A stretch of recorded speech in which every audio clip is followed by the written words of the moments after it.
All right, Virgo, welcome to your monthly horoscope for April of 2015. My name is Athen.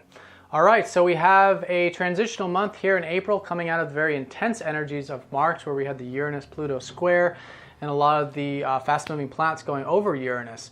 Now, this month we still have the Sun and Mercury going over Uranus to sort of culminate, and we're still finishing up some things in regards to it. Now, it's not going to be nearly as intense from what I can see in the astrology as last month, but there is an integration, there's some learning taking place. And it all starts on the 4th when we have the lunar eclipse in your first house.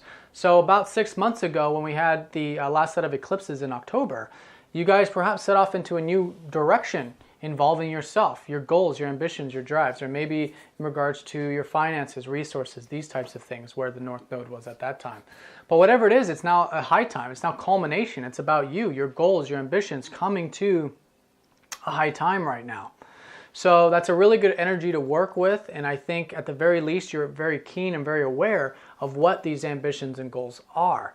And so let that be a sort of gateway into the month of helping you integrate and move forward with these transitional energies, which are coming from your 7th house from the solar eclipse we had back in March. See, just a few weeks ago, well, whenever you're watching this, towards the end of March, we had the solar eclipse in that 7th house. So new beginnings with relationships or with shared resources, contracts, exchanges, sales, these types of things that are 7th house related, service work. So whatever that was, this is the energy now for the next 6 months, and April is in many ways a beginning of that. But I feel like from this lunar eclipse, there's this awareness of self and goals, which you can really use. Now on the 6th, we have the Sun going over that Uranus while Mercury conjuncts the South Node. So there is still some freedom here, and it's freedom with relationships.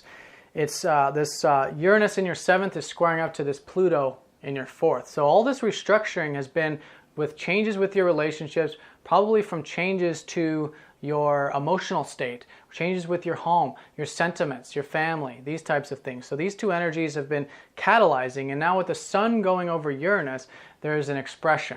There's wanting to break free. There's wanting to be yourself when it comes to your relationships, whether it's one relationship in particular or just the people around you in your life or your perspective on relationships. So tap into that freedom. Just keep things nice and grounded with your emotional body, with the family stuff or the past stuff with Pluto in that 4th house. If you balance these two, you're getting the most out of this.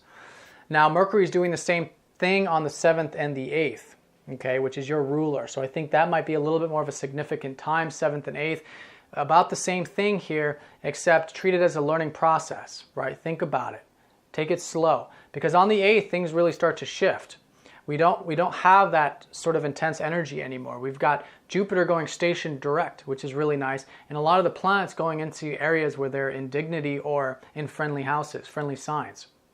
So this is definitely this sort of transition from the first week into the rest of the month. So take it slow, do whatever integration learning that you need to make around that time.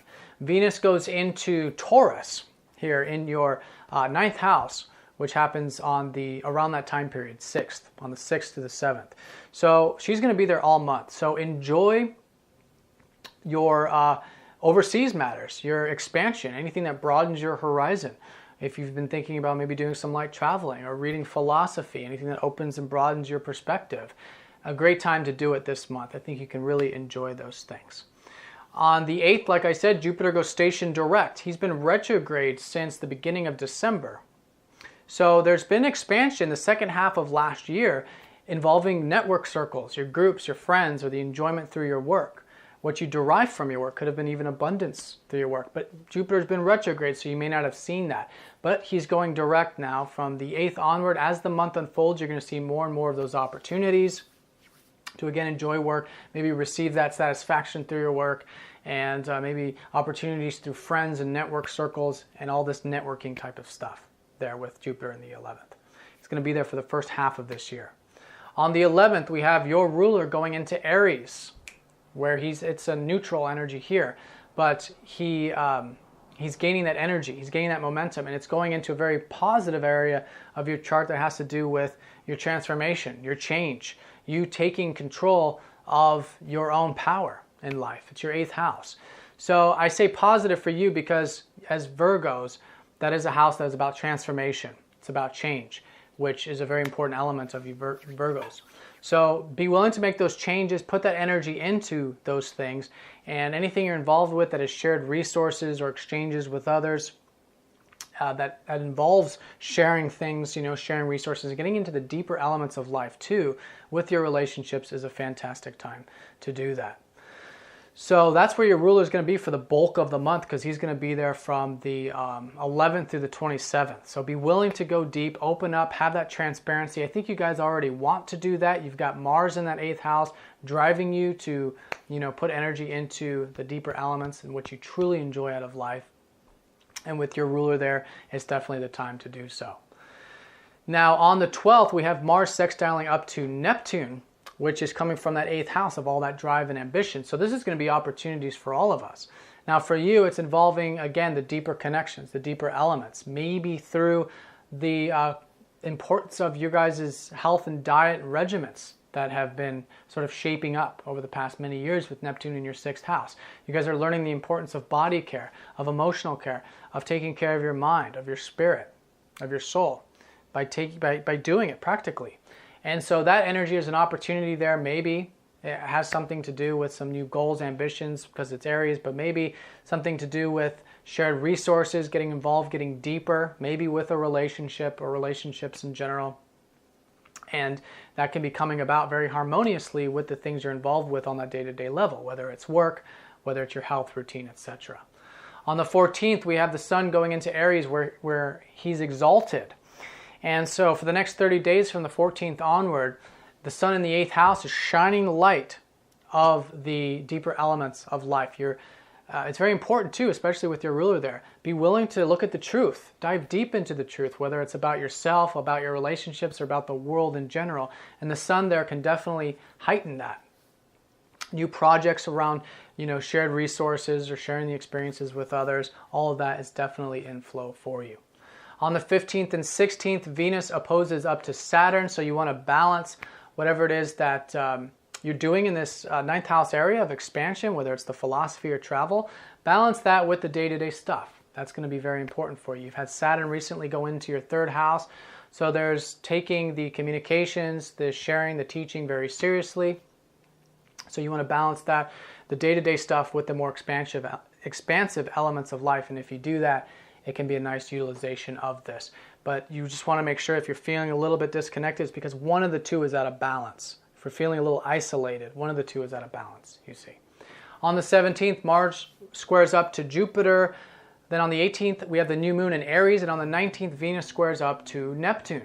So this whole period, 17th, 18th, 19th, even the 20th, you want to reflect. It's not really an action time. I think we might be really feeling like we want to with Mars trining up to Jupiter, very ambitious and goal-driven. But with the new moon energy, with the energies being low, you want to use this as a reflective time. Then on the 21st and 22nd, we have Mars trining up to Pluto conjunct your ruler Mercury. So that is definitely go time. So let's talk about what the area is. The area here is the deeper elements of life. It's that 8th house.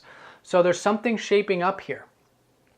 Maybe, again, shared resources, maybe releasing yourself from, any type of, debt or something that has the sort of power over you. It's 8th house is about assuming your own spiritual power.